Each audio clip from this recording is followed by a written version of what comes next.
audience, you are watching MGTV. We are informing you about moderate earthquake today occurred in Taiwan. A shallow magnitude 5.3 earthquake at strike depth 53 km today strikes in Taiwan.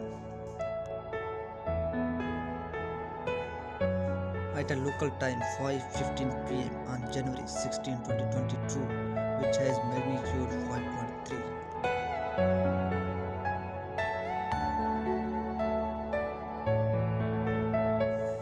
According to United States Geological Survey, a massive earthquake today hits in Taiwan.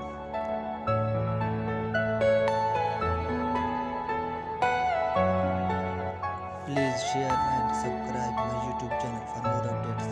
And thanks for watching. Are you all my personal dreams?